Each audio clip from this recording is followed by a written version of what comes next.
Novembre 1764.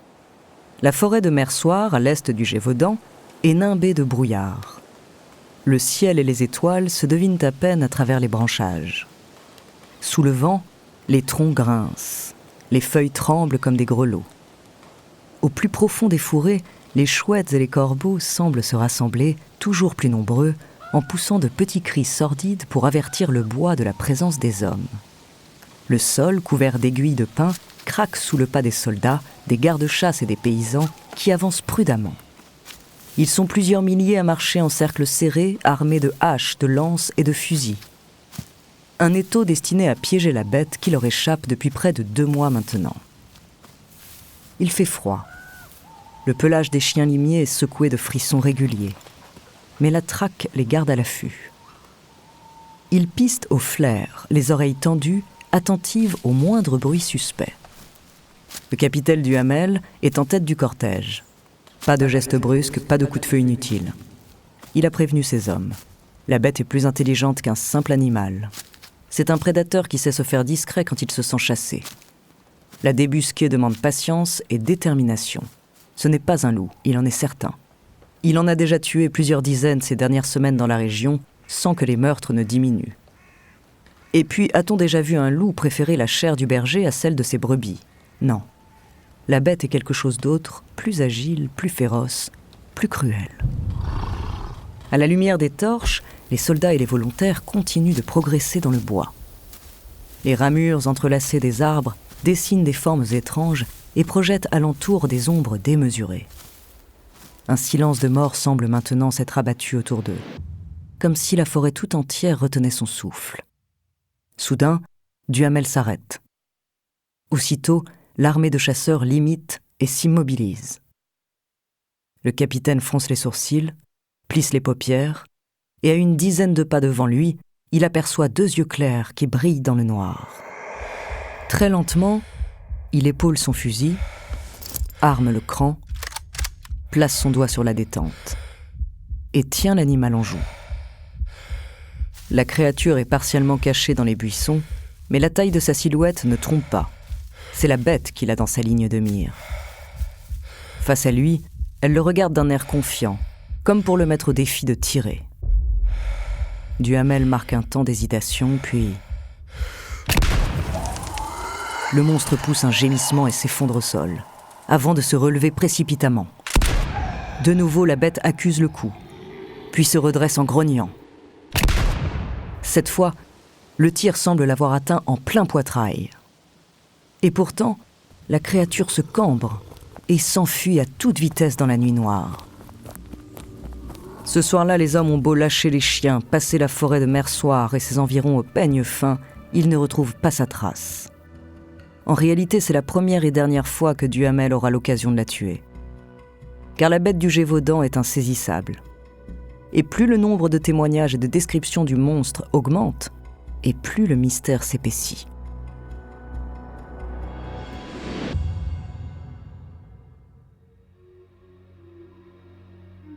Bonjour, je suis André Abrusque, bienvenue dans Les Fabuleux Destins. En 4 épisodes, je vais vous raconter l'histoire d'une étrange créature qui a terrifié la France du XVIIIe siècle. Aussi cruel qu'insaisissable, ce monstre qu'on croyait envoyé sur Terre par le diable en personne a laissé derrière lui de nombreux cadavres. Son nom, la bête du Gévaudan. De l'échec des chasseurs à l'implication de la presse et du roi de France en personne, découvrez la 2e partie de son mystérieux destin.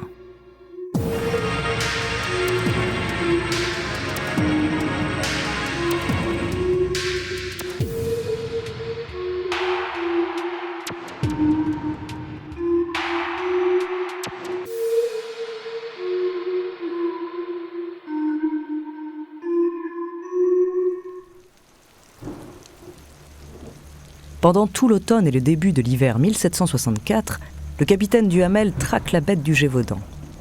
Malgré le vent, le froid, la pluie, il la poursuit sans relâche à travers le pays. Mais la créature lui échappe encore et toujours.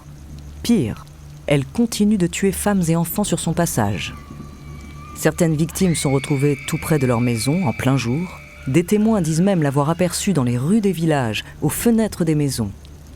c'est comme si, malgré la chasse et les prières des habitants, la bête devenait de plus en plus téméraire, comme si elle agissait par provocation.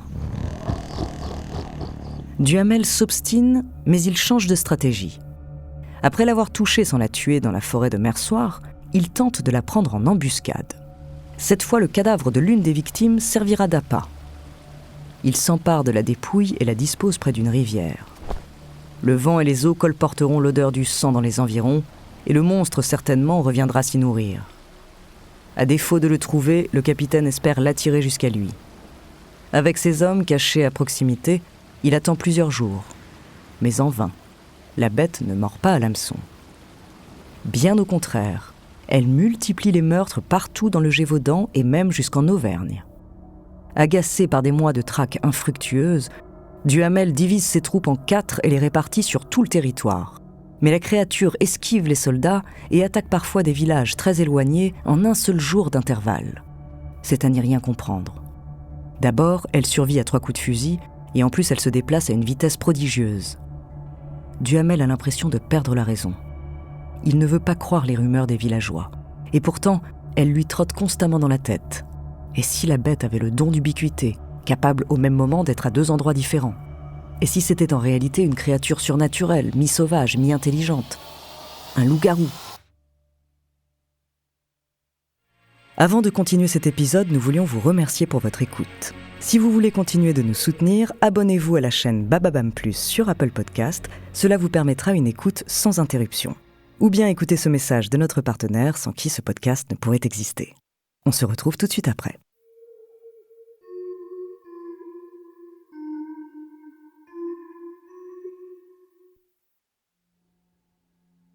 Les hivers sont rudes dans les montagnes du Gévaudan, surtout quand on court après l'insaisissable. À la fin de l'année, le capitaine Duhamel s'avoue vaincu. Mais avant de quitter la région, il fait réaliser un croquis de la bête et l'accompagne de sa propre description. Poitrail de léopard, pattes d'ours, oreilles de loup. Sans doute penserez-vous comme moi qu'il s'agit d'un monstre hybride dont le père est un lion. Reste à savoir quelle en est la mère. Jusque-là, l'affaire n'avait pas vraiment fait de bruit hors des frontières du Gévaudan. Mais au début de l'année suivante, en janvier 1765, tout change quand la presse s'en empare. À ce moment-là, la Gazette de France et le Courrier d'Avignon, les principaux journaux de l'époque, sont en mal d'informations juteuses. La guerre de 7 ans vient de se terminer et il ne se passe pas grand-chose en France. Cette histoire de meurtre et de monstres impossibles à tuer est l'occasion rêvée de faire remonter les ventes. En quelques semaines, la presse publie des centaines d'articles sur la bête du Gévaudan. Le fait divers est raconté à la manière d'un feuilleton aussi terrifiant que palpitant. Et comme l'immense majorité de la population ne sait pas lire, on fait aussi imprimer des affiches qu'on placarde partout. Dans les rues, les places publiques et les foires. Les horribles dessins de la bête se répandent dans tout le pays et nourrissent l'imaginaire collectif. L'affaire devient si célèbre qu'elle remonte même jusqu'aux oreilles du roi. Mais loin de s'en amuser, Louis XV s'inquiète. D'abord, le souverain a tout intérêt à se faire respecter de ses provinces, l'autorité de la couronne est en train de s'effriter dans les villes et les campagnes, et la révolte gronde. Il ignore bien sûr que 25 ans plus tard, la prise de la Bastille sonnera le début de la Révolution. Et puis, le pouvoir de guérir, de soigner, de protéger le petit peuple est l'un des symboles de la monarchie de droit divin. En réalité, cette affaire remet directement en question sa crédibilité et sa force. Alors, après l'échec du capitaine Duhamel, le conseiller du roi envoie sur place un homme dont les compétences ne sont plus approuvées. Jean-Charles Denneval, tout simplement le plus grand chasseur de loups de France. Avec plus de 1200 trophées à son tableau de chasse, le louvetier ne plaisante pas du tout quand il s'agit de traquer les bêtes sauvages. Ces dernières années, il a littéralement purgé les forêts de Normandie dont il est originaire.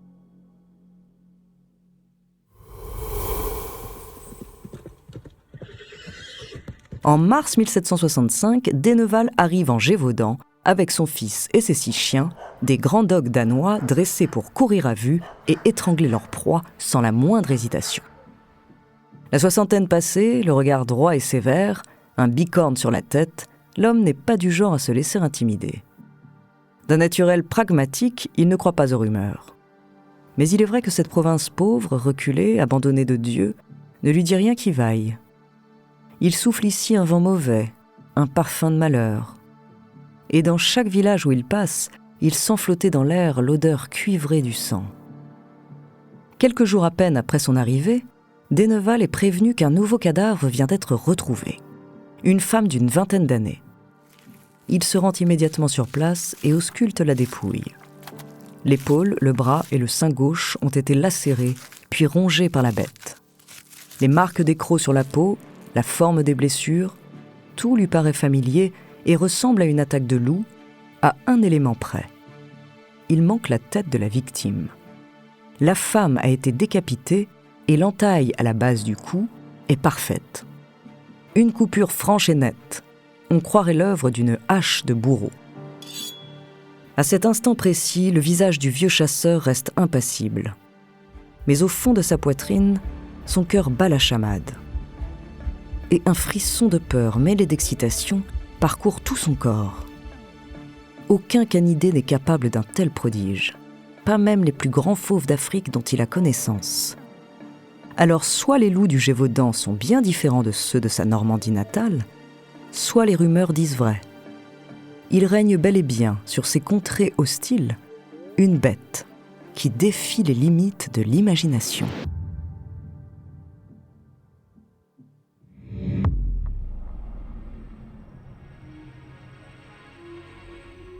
Merci d'avoir écouté cet épisode des Fabuleux Destins, écrit par Élie Oliven, réalisé par Raphaël Menou. Dans le prochain épisode, je vous raconterai comment un homme du Gévaudan a fini par réussir à tuer la bête. En attendant, si cet épisode vous a plu, n'hésitez pas à laisser des commentaires et des étoiles sur vos applis de podcast préférés.